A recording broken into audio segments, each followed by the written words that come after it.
আমরা এসেছি বিখ্যাত কথা সাহিত্যিক হুমায়ুন আহমেদের নুহাশপল্লীতে। একটি মনোরম পরিবেশ। আসলে অমর কথা সাহিত্যিক, বাংলা সাহিত্যের প্রবাল পুরুষ হুমায়ুন আহমেদের নুহাশপল্লী খুব মনোরম পরিবেশ। আসলে বাংলা সাহিত্যকে অর্থাৎ আমাদের বাংলাদেশের সাহিত্য জগৎকে যিনি আলোকিত করেছেন তিনি হচ্ছেন প্রখ্যাত কথা সাহিত্যিক হুমায়ুন আহমেদ। আসলে হুমায়ুন আহমেদের তুলনা কারোর সাথেই হয় না। তিনি আমাদেরকে কাঁদিয়ে পৃথিবীর মায়া ত্যাগ করে চলে গেছেন, কিন্তু রেখে গেছেন তার একটি স্মৃতি, সেটি হচ্ছে এই নুহাশপল্লী। খুব সুন্দর একটি জায়গা। এখানে গাজীপুরে এটা অবস্থিত। হুমায়ুন আহমেদ আমাদের মাঝে নেই, তবু তার স্মৃতি, তার প্রবন্ধ, তার গান, তার কবিতা, সমস্ত কিছু, তার উদ্ধৃতি, সমস্ত কিছু আমাদেরকে এখনও মনের মাঝে দোলা দেয়। আমাদের হুমায়ুন আহমেদ শত বছরে একজন আসে, তার মতো সাহিত্যিক আমরা হারিয়ে ফেলেছি, কিন্তু হারিয়ে ফেলিনি তার স্মৃতি। নুহাশপল্লী। হ্যালো হ্যালো হ্যালো,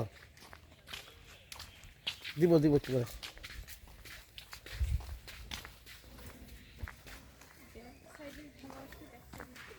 আমরা আছি প্রখ্যাত সাহিত্যিক হুমায়ুন আহমেদের নুহাশপল্লীতে। প্রচুর মানুষ আসেন এখানে। আমরা একটি দাবার স্থান দেখতে পাচ্ছি।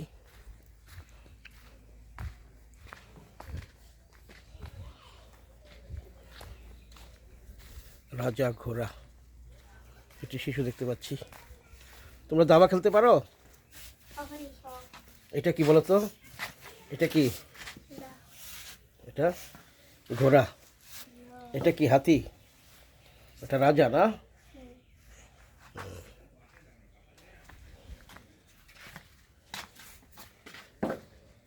খুবই সুন্দর। কিছু দোলনাও রয়েছে, অনেকে দোল খাচ্ছে।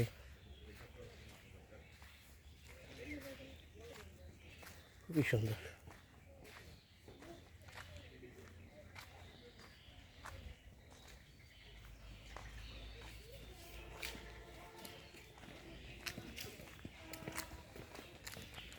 অনেক বড় একটি জায়গা নিয়ে এই নুহাশপল্লী। আসলে প্রকৃতি নিবিড় সম্পর্ক।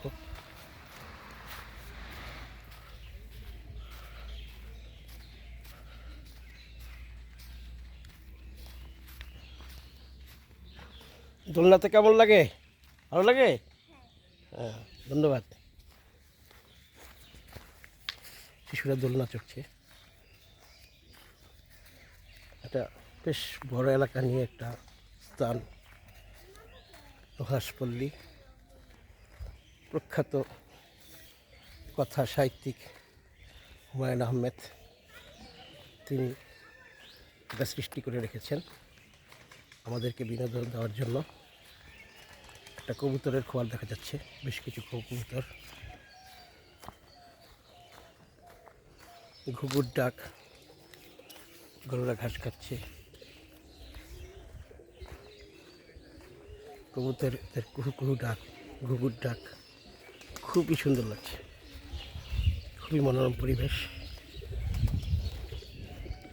আমরা এসেছি আমাদের অমর কথা সাহিত্যিক, কতগুলো কবুতর, বেশ কবুতর।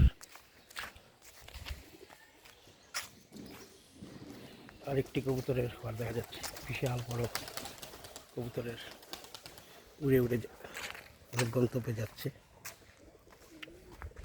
এই জন্য এক মনোমুগ্ধকর একটা এলাকা। হুমায়ূন আহমেদ নেই, কিন্তু তার স্মৃতি রয়ে গেছে আমাদের মাঝে। কত কবুতর!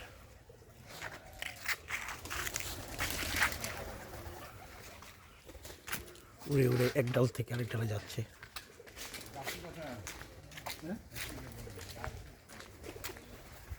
হুমায়ূন আহমেদের প্রবন্ধ, নাটক এখনো মানুষ দেখে এবং কাঁদে। কোথাও কেউ নেই, নাটকটির কথা সবারই মনে আছে।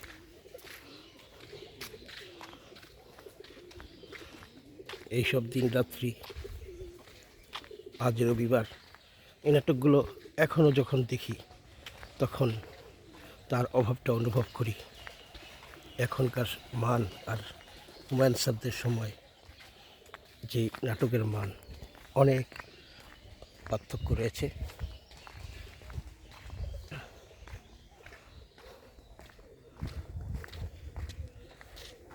গৌরী চৌরি, বিভিন্ন দেশ বিদেশ থেকে বিভিন্ন প্রজাতির গাছ তিনি সংগ্রহ করতেন। খুবই সুন্দর একটি পরিবেশ এখানে আমরা দেখতে পাচ্ছি।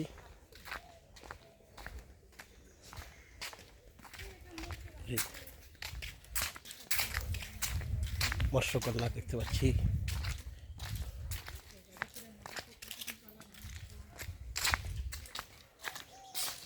আঙ্গর ডাইনোসর কিনে এখানে।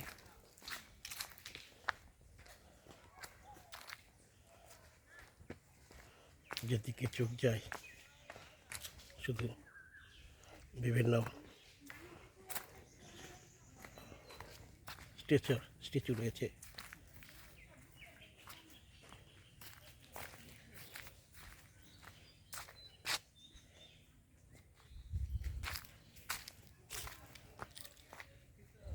খুবই সুন্দর একটা পরিবেশ। ডাইনোসর বিলুপ্ত হয়ে গেল, তার মূর্তিগুলো রয়েছে।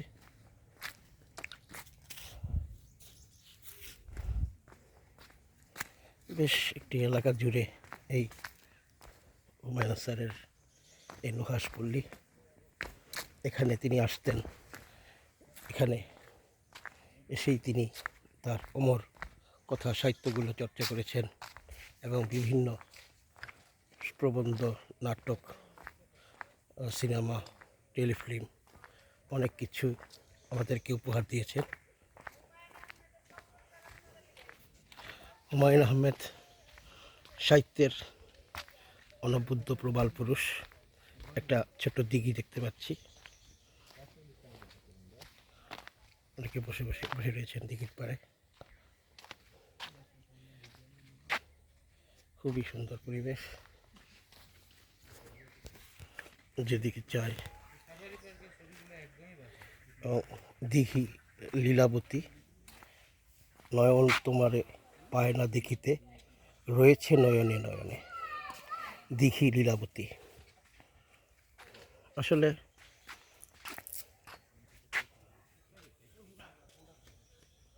খুবই একটি মনোরম দৃশ্য।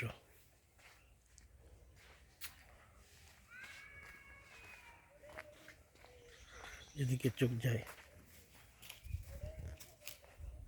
খুব সুন্দর সরু রাস্তা, আঁকা বাঁকা।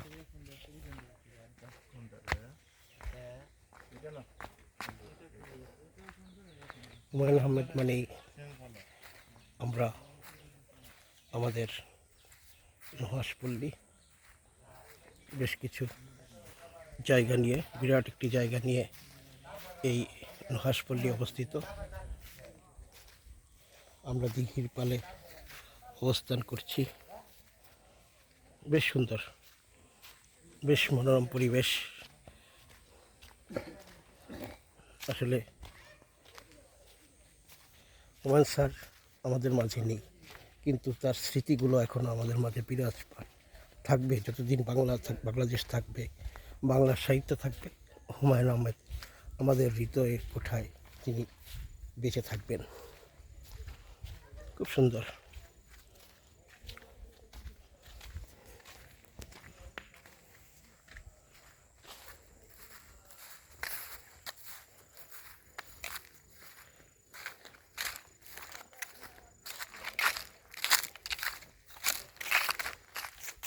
ঝাউ গাছ,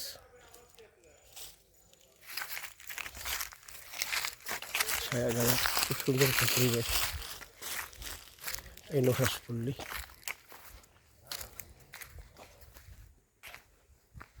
অনেক মানুষ, অনেক দর্শনার্থী এখানে আসেন। লিচু গাছ দেখতে পাচ্ছি সারি সারিভাবে লাগানো।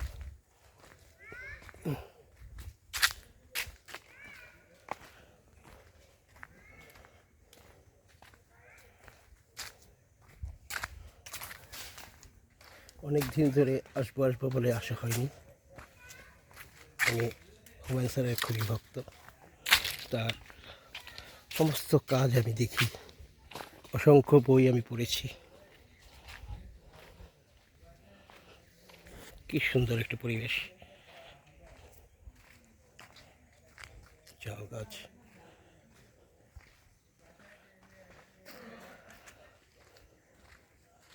প্রকৃতি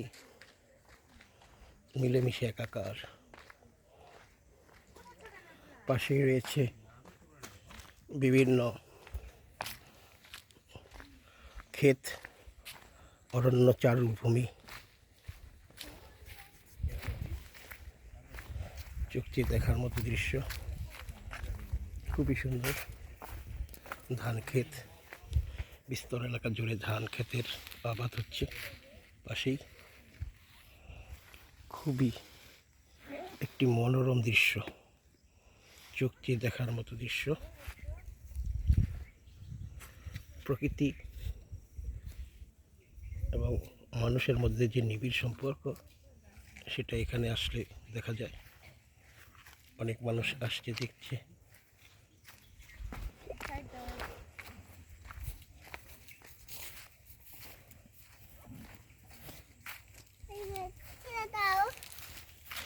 অনেক বড় একটি দিকে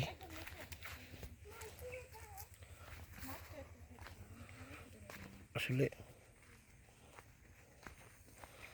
দেখা হয়নি চক্ষু মিলিয়ে।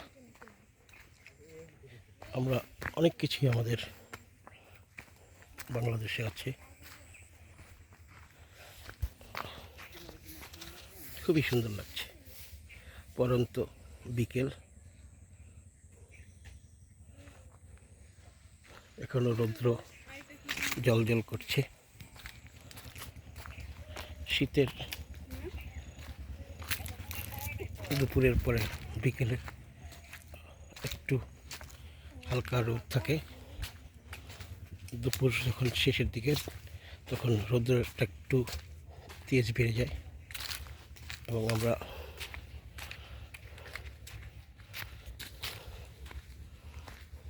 হুমায়ুন আহমেদ স্যারের নুহাশপল্লীতে আমরা অবস্থান করছি। বেশ বড় একটি জায়গা নিয়ে এই নুহাশপল্লী অবস্থিত, গাজীপুরে এটি অবস্থিত। বিভিন্ন ঘাট রয়েছে, ঘাটের পাড়ে বসে আমরা এই সৌন্দর্য উপভোগ করতে পারি।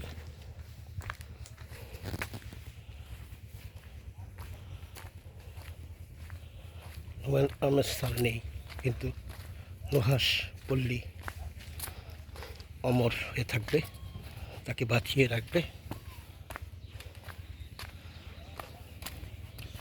আসলে পৃথিবীতে কেউ থাকে না, কিন্তু তার কীর্তিগুলো থেকে যায়। তার যে ভালো কাজগুলো তাকে বাঁচিয়ে রাখে, সেটি হচ্ছে হুমায়ুন আহমেদের যেই সমস্ত অমর রীতিগুলি তিনি রেখে গেছেন। তিনি খুবই প্রকৃতিপ্রেমী মানুষ ছিলেন। তিনি খুব বৃষ্টি ভালোবাসতেন। বৃষ্টি এলে নিজে ভিজতে, পরিবার পরিজন নিয়ে তার সহকর্মীদের নিয়ে ভিজতে পছন্দ করতেন। তিনি মুরগি পোলাও খেতে পছন্দ করতেন। তার ইউনিটের লোকদের নিয়ে, সবাইকে নিয়ে খেতে পছন্দ করতেন ওয়ান স্যার। আজ তিনি নেই, কিন্তু তার এই নুহাশপল্লী